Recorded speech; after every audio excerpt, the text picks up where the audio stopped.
प्यारे शिव भक्तों, श्रावण मास आते ही जैसे संपूर्ण ब्रह्मांड शिवमय हो जाता है।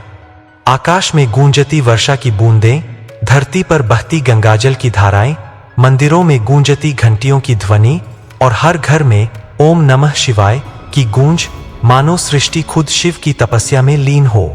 यही तो है सावन ऋतु, नहीं बल्कि आत्मा का शुद्धिकरण है।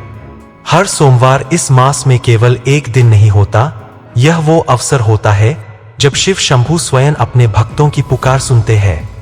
कहा जाता है कि सावन का सोमवार अगर सच्चे मन से मनाया जाए तो भगवान शिव अपने भक्त की हर पुकार सुनते हैं और मनचाहा वरदान देते हैं। यह कोई कल्पना नहीं, यह उन अनगिनत अनुभवों का सार है जो भक्तों ने सदियों से किया है।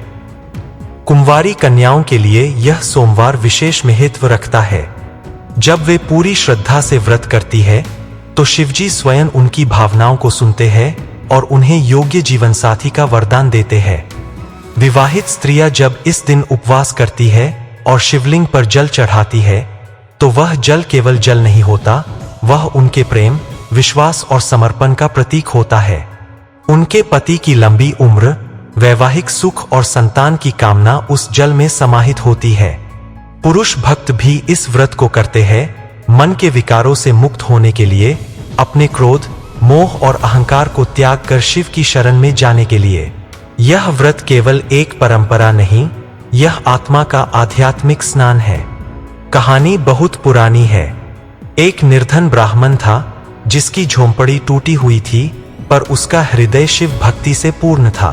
उसके पास ना तो सोने की थाली थी, ना फूलों का बाग।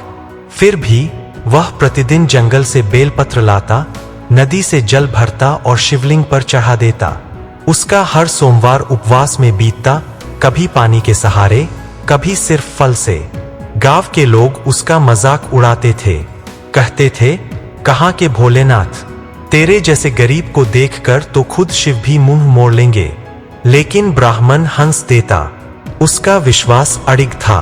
वह कहता, शिव तो हृदय में बसते हैं, वे मेरे फूल नहीं मेरी भावना देखते हैं। और फिर एक दिन चमत्कार हुआ। कैलाश पर बैठे महादेव ने पार्वती से कहा, देवी चलो एक सच्चे भक्त की परीक्षा ले। वे एक वृद्ध साधु का रूप लेकर ब्राह्मण की झोंपड़ी के द्वार पर पहुंचे। ब्राह्मण ने उन्हें देखा तो मुस्कुरा कर कहा, आइए बाबा, थोड़ी देर मेरे आश्रय में विश्राम करिए। उसने उन्हें आसन दिया, जल पिलाया और जो भी सूखा साधारण भोजन था वह प्रेम से परोसा। साधु बने शिव ने पूछा, वत्स, तू इतना गरीब है फिर भी इतना भक्ति भाव, कुछ मांग क्यों नहीं लेता? ब्राह्मण ने सिर झुका लिया, उसकी आंखों में जल था, भक्ति का जल। वह बोला, प्रभु मुझे कुछ नहीं चाहिए, बस आप मुझसे दूर न हो, मेरे दिल में आप सदा बसे रहें, यही काफी है। शिव मुस्कुराए। उसी क्षण उसकी झोंपड़ी सोने के महल में बदल गई। धन, सुख, वैभव सब मिल गया, लेकिन सबसे बड़ी बात, उसे शिव की कृपा मिली जो इस जन्म और अगले सभी जन्मों तक उसका साथ देने वाली थी। जब सावन सोमवार आता है तो घर में विशेष तैयारी होती है, एक विशेष दिव्यता महसूस होती है। सुबह जल्दी उठकर स्नान करने के बाद जब कोई भक्त सफेद या पीले वस्त्र पहनकर शिवलिंग के सामने खड़ा होता है तो उसके भीतर का भक्त जागता है। गंगाजल से शिवलिंग का अभिषेक करना मानो स्वयं गंगा को प्रभु के चरणों में अर्पित करना हो। जब बेलपत्र चढ़ाए जाते हैं और हर पत्ते पर ओम नमः शिवाय का उच्चारण होता है तो वातावरण शिवमय हो जाता है।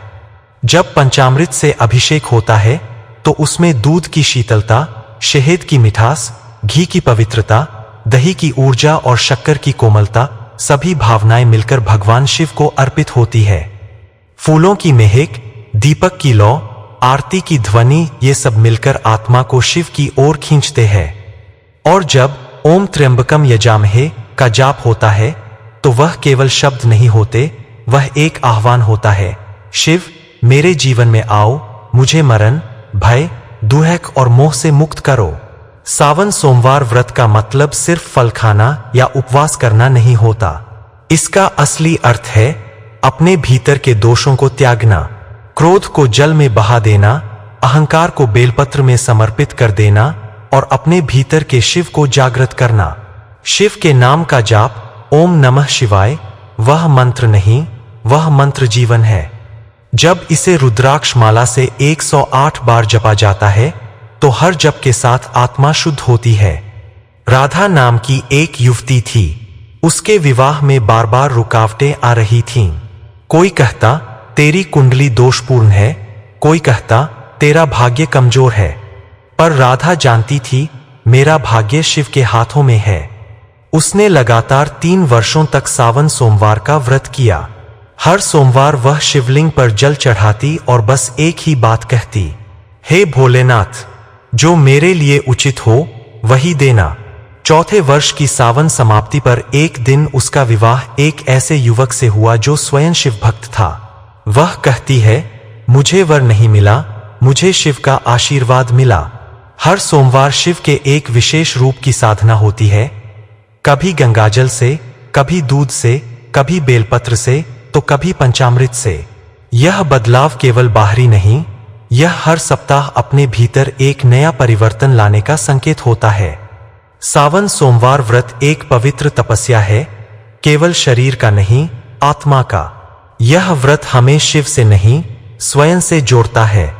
यह व्रत हमें बताता है कि श्रद्धा से बड़ा कोई धन नहीं और भक्ति से बड़ा कोई साधन नहीं। हर सोमवार हमें निमंत्रण देता है, आओ अपने भीतर के शिव को पहचानो, अपने मन की गहराई में उतरकर उस मौन को सुनो जहां शिव स्वयं विराजते हैं। धन्यवाद। हर हर महादेव।